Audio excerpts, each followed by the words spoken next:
رحمۃ اللہ ایک مرتبہ حجام کے پاس تشریف لے گئے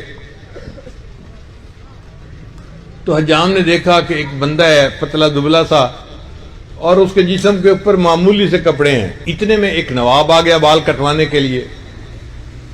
تو حجام نے امام شافعی کے بال کاٹنے کی بجائے اس نواب کو پہلے بٹھا لیا. اس کو پتا تھا کہ یہ مجھے 2-4 درہم دے دے گا اور یہ فقیر بندہ تو کچھ بھی نہیں دے سکے گا.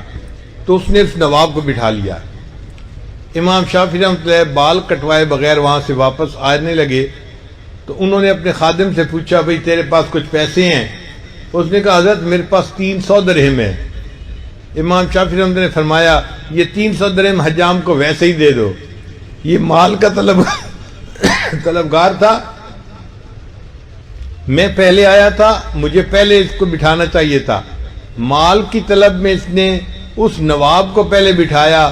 یہ مال کا طلبگار ہے، 2-3 ریال کی خاطر اس نے ایسا کیا، تو 300 ریال اس کو ویسے ہی دے دے.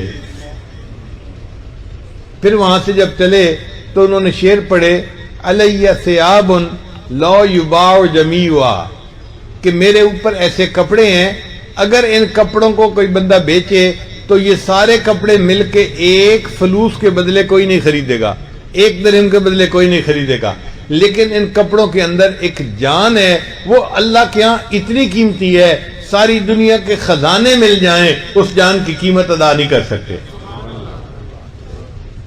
اور یہی بات حضرت شاہ ولی اللہ احمد دہلوی رحمۃ اللہ نے ایک مرتبہ دہلی کی جامع مسجد میں جمعے کے خطبے میں کہی تھی.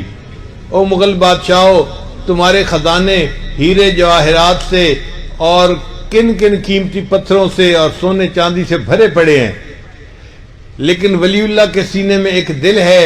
تم ساری دنیا کے خزانے اکٹھے کر کے لاؤ، تم اس دل کی قیمت ادا نہیں کر سکتے.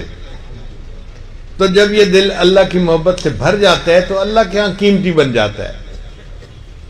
پھر ساری دنیا کے خزانے بھی اس کی قیمت ادا نہیں کر سکتے.